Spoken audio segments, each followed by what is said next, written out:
Hello, देखिए आज अपन ये बर्क टाइप अरेस्टर देखेंगे। ये मॉडिफिकेशन है कि इसका हॉर्न गैप अरेस्टर का। ठीक है, तो मैं आपको इसकी कंस्ट्रक्शन बता देता हूँ। इसमें देखो ये रेक्टेंगुलर कॉइल काम में ली गई है, जिसको अपन चोक कॉइल भी बोलते हैं। उसको रेक्टेंगुलर शेप में लपेटा गया है कॉपर स्ट्रिप पे।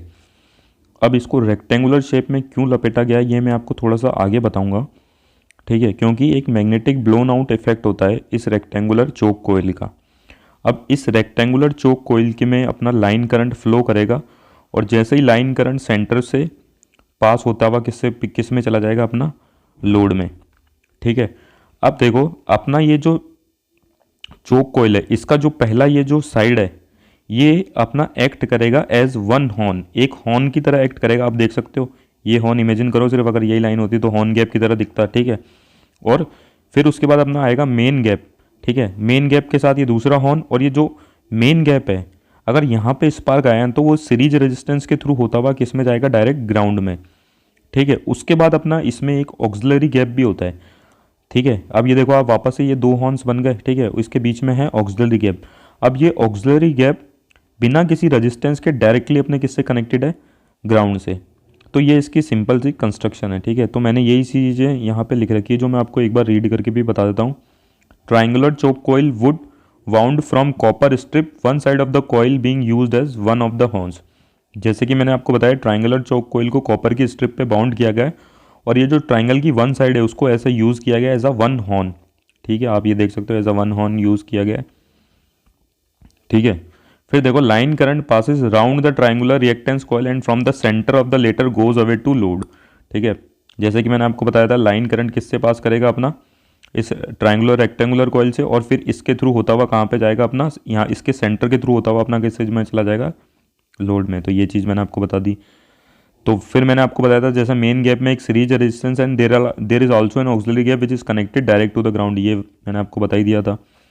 ठीक है, जो मेन गैप है वो सीरीज रेजिस्टेंस के थ्रू होता हुआ ग्राउंड से कनेक्ट है, और जो ऑक्सिलरी गैप है वो डायरेक्टली कनेक्ट है किससे, ग्राउंड से। ठीक है, तो अब मैं आपको इसकी वर्किंग बताता हूँ। देखो जैसे ही सीवियर वोल्टेज आया, ओवर वोल्टेज आया, फिर या फिर मैं बोलूँ बहुत ही बड़ा ट्रांजाइंट आया।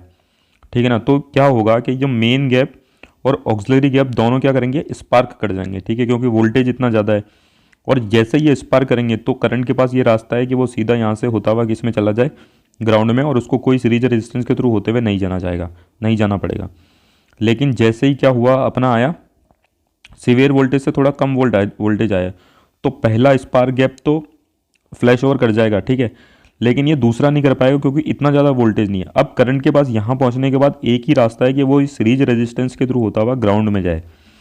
अब ये सीरीज रेजिस्टेंस क्या करेगा, करंट को लिमिट करने का काम करेगा। आपको पता ही है, अपन को इतना ज़्यादा सीवियर वोल्टेज नहीं है, तो अपन नहीं चाहते कि अपना करंट ग्राउंड में जाए बिना फालतू में। तो अपन ने उस करंट को लिमिट करने के लिए क्या लगा रखा है, सीरीज रेजिस्टेंस। और ये फिर लास्ट में इस फ्लैश ओवर के डाई आउट का भी कारण बनेगा, तो क्योंकि करंट धीरे धीरे डिमिनिश होएगा और ये सीरीज रेजिस्टेंस उसको अपने थ्रू पास नहीं होने देगा। ठीक है, तो यही चीज़ मैंने देखो यहाँ पे लिख रखी है, severe over voltage flash across main and auxiliary gap and go direct to ground.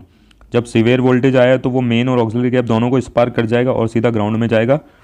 ठीक है, while less severe voltage flash the main gap only and the current is then limited by the resistance.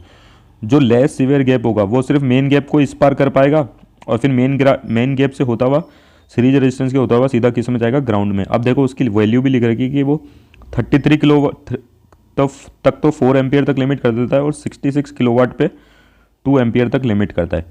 अब देखो जैसे कि मैंने आपको बताया था कि उसको रेक्टेंगुलर कॉइल क्यों लिया गया है, इसी तरीके की है ना, रेक्टेंगुलर चोक कॉइल, क्योंकि इसका मैग्नेटिक ब्लोन आउट इफेक्ट होता है। आपको पता है कि यहाँ पे अगर ये दो कॉन्टैक्ट है ना, तो मैग्नेटिक ब्लोन आउट इफेक्ट क्या करेगा, जो आर्क होगी उसको एक्सटिंग्विश करने का काम करेगा, ऊपर की तरफ पहुंचाता जाएगा, वोल्टेज को इकट्ठा करता जाएगा। यहाँ मिलेगा, सबसे पहले आर्क यहाँ बनेगी, फिर वोल्टेज यहाँ पे इकट्ठा होगा, फिर आर्क थोड़ी ऊपर चढ़ेगी, फिर ऊपर चढ़ेगी, ऐसे करके उसको ये लंबा वाला रास्ता तक तय करना पड़ेगा, और आर्क को एक्सटिंग्विश होना पड़ेगा, क्योंकि इतना लंबा रास्ता तय करने के लिए इतना वोल्टेज भी नहीं है। ठीक है, तो यही मैग्नेटिक ब्लोन आउट इफेक्ट है। ठीक है ना, तो ये देखो मैंने यहाँ ब्लोन आउट इफेक्ट के बारे में लिख रखा है, blow out coil is a safety device use to suppress electrical arc created in the air gap between contact when switching very high current. अपन को पता है जब दो कॉन्टैक्ट के बीच में क्या आया, वेरी हाई करंट आया, तो उसको ब्लोन आउट करने का काम जब जो चोक कोइल करती है रेक्टेंगुलर, उसको अपन क्या बोलते हैं, मैग्नेटिक ब्लोन आउट इफेक्ट। ठीक है, तो जैसे कि मैंने यहाँ डायग्राम भी बना रखा, देखो सबसे पहले जो इफेक्ट आएगा वो यहाँ पे आएगा, पहले शार्प टर्न और इस दूसरी हॉर्न के शार्प टर्न पे।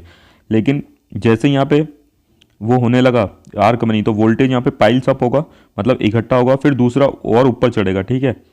फिर ऐसे करके और वोल्टेज आएगा, ऊपर करेगा, लेकिन इतना चढ़ते चढ़ते वोल्टेज के पास इतना दम नहीं रहेगा कि वो इतना लंबे रास्ते को पे वोल्टेज मेंटेन कर पाए, तो आर क्या होगी, डाई आउट हो जाएगी, ठीक है। तो मैंने यही चीज़ यहाँ पे लिख भी रखी है, ये जो पहला पहला पॉइंट मिल रहा है, this blown out effect cause the arc to raise rapidly up the on.